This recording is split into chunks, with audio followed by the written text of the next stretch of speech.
Hey everybody, Logan with Manga here. Today we're going to be going over starting a manga or anime business for $0. And so in order to make a business, you got to define the goal. And what's the goal here? The long-term goal is have a sustaining and repeatable business model that produces money through the power of love of manga and anime. Okay, seems simple enough. All right, well, how do we do that? Well, the first thing we're going to do is research. Research. Why research? Well, research, you do it so you don't lose all of your money and crash and burn, and then have to take, those 3 steps forward only to get set back 5 steps to learn those painful lessons. Planning and preparation. So you got to research. And what's the first thing on the research agenda? Well, how do you make money?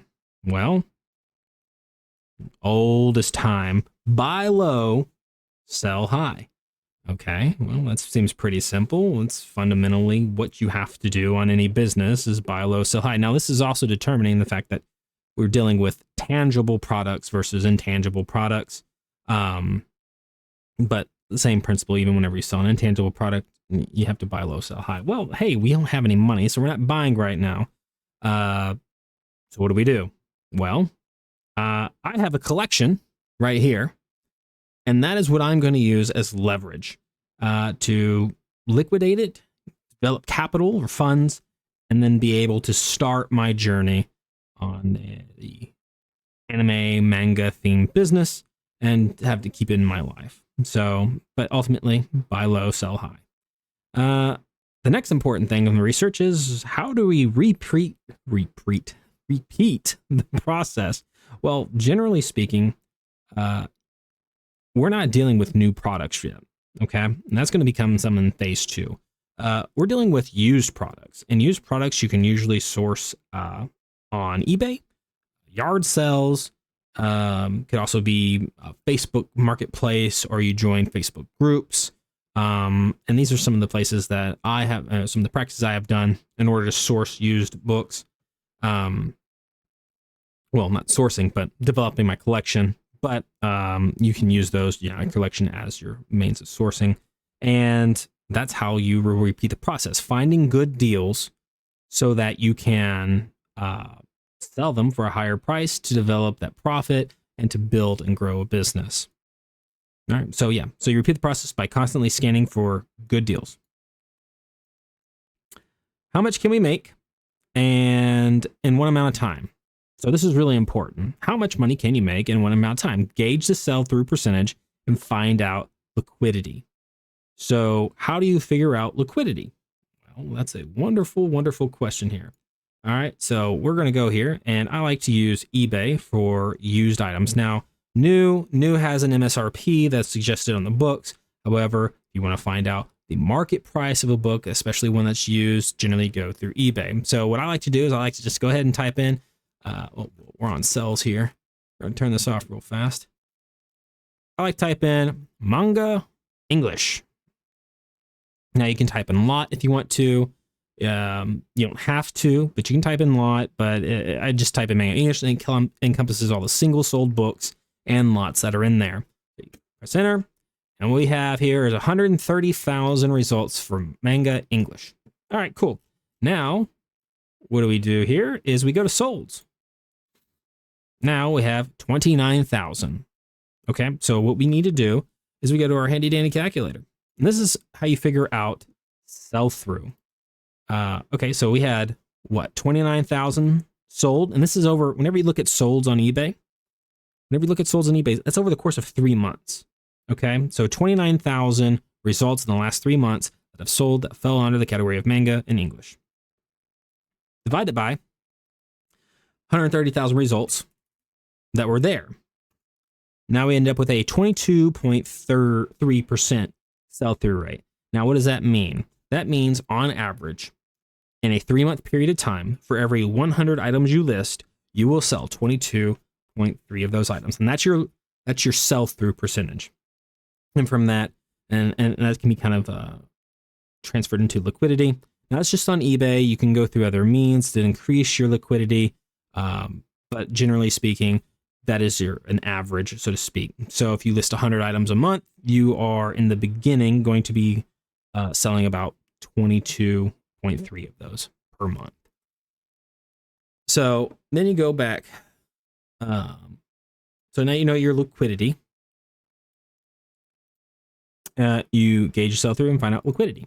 Now, whenever you know how much you're going to sell on average, sell something for, or not for, but how fast you're going to sell it, you can then start to figure out how much money you can make. And that's going to come down to what you bought something for and then what you sell something for. You want to kind of create a practice so that you can repeat the process over and over again. And that way you can just generalize how much you're going to make and how much amount of time.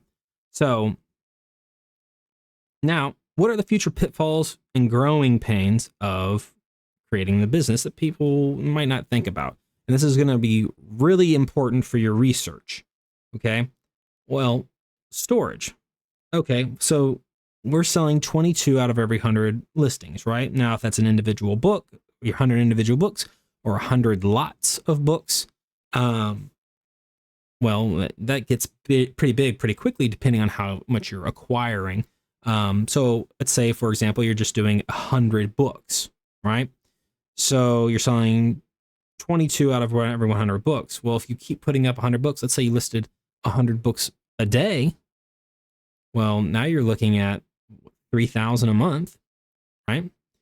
So if you're listing 3,000 a month, well, right now I have about with this shelf here and then that one there, I think there's somewhere around like 700 books, not even 1,000 books.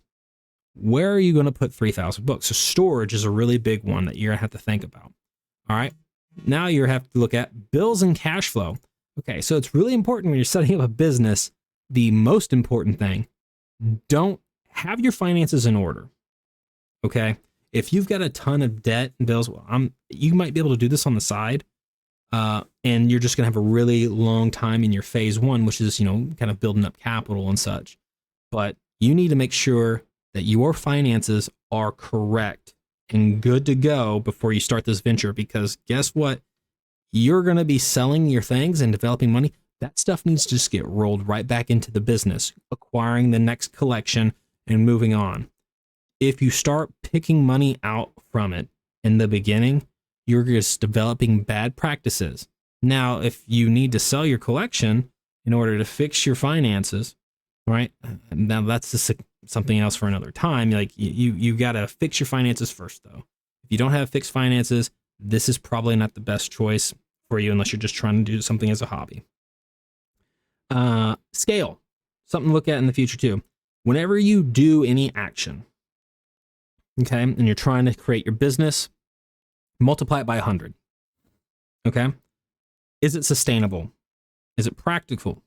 Is it something repeatable? So for example, I list one book on eBay. All right. Can I do that 100 times in a day? Sure. That's easy. All right. Okay. I sell a book on eBay. Can I sell 100 of those a day? And do I have the time, equipment, resources and preparation stuff to do that? Okay, cool, that's doable. Okay, can I buy 100 books a day? That's where it comes into questionable territory. It is very difficult to know if you can acquire used books at a good price, 100 a day. Now, that's going to be the big bottleneck here for sourcing enough to keep up with demand. Things that you don't think about. Standardization. So whenever I first started reselling things, not manga, not anime, I was doing Amazon pallets. I bought a pallet, $1,000, a bunch of different stuff in there, phones, but big, construction helmets, things like that. And one of the things that really caught me off guard that I was not ready for. Yeah, I have a bunch of stuff I can just throw on eBay. It's great. These are new items. Awesome. One of the things that caught me off guard was that I sell 10 things. It took me 2 hours to pack. Why? Because I didn't have the proper boxes, didn't have the tape, didn't have things set up in a reasonable or efficient location for me to sell it efficiently. It just wasn't there. So one of the things I got hung up on was actually preparation. So, and standardization of the selling process and the packing process. So know what you are selling. Now, you're dealing with primarily DVDs with anime, or you get manga books and stuff like that. If you are primarily dealing with those, then it's easy to, for most cases, to be able to figure out your box situation. You do run in some situations. You got these Viz Bigs and deluxe editions down here, right, that you're going to have a few bigger boxes for, but those don't sell near as much or in the same kind of volume. You're going to have like a bunch of little books and then some bigger books, but it's something you need to pay attention to. Another thing that caught me off guard personally was the true cost of shipping. All right, so you essentially are competing with everybody else out there, okay? People out there are just going to sell less than you. It just is how it is, whether it's because they are more desperate for money and cash flow, or because they don't understand how fees and shipping and everything works. You cannot run a business without the cost of shipping being applied to the purchaser. It just doesn't happen. So understanding how much it is going to cost to actually ship something, so let's say you bought a book for $3, you sold it for $6 after fees and everything taken out, you make $3 profit. Well, if you're off on your shipping because you price something as a standard price, and say you're in Indiana and you're selling something in Michigan, well, that's one cost. Great. What if somebody in California buys something? Now you're looking at losing potentially $2, $3 all of your profit that goes into shipping that item out. So generally speaking, a good rule of thumb is have your shipping cost truly be able to cover the cost of the shipping. Go ahead and incorporate your time into it, the cost of the actual material that goes into packing it, and probably just put a little bit extra cushion in there as well, just in case, to cover distance, like an average, a true average between something really close, something really far away. And that way, over many sales, the cost will average out. So we kind of go into this. We did a little bit of research, primarily on what our sell-through rate is, and then we can kind of extrapolate what our liquidity is and how much money, our cash flow, and how everything will work. But we have to set a short-term goal, because it's going to be one of the big hangups is going to be sourcing. So if we're sourcing, manga, our big issue, our big bottleneck is actually going to be regularly sourcing things. So we're going to set a short-term goal, and it's sell our collection, acquire new collections at good deals, and begin to acquire and amass capital for phase 2. Don't know how long phase 1 is going to last. Okay, essentially, we have a mode and means of being able to move product, and we have a way to source new ones, but we're going to be primarily limited by how much we can bring in instead of how much goes out. So we'll see how that goes. And phase 2 is going to be selling new books. We're going to get into the new book market. And why do you want to be in the new book market? Because right here, it is a very reliable source. Now, we'll get into phase 2 later, but yeah, solving the sourcing issue is probably going to be the top of my priority.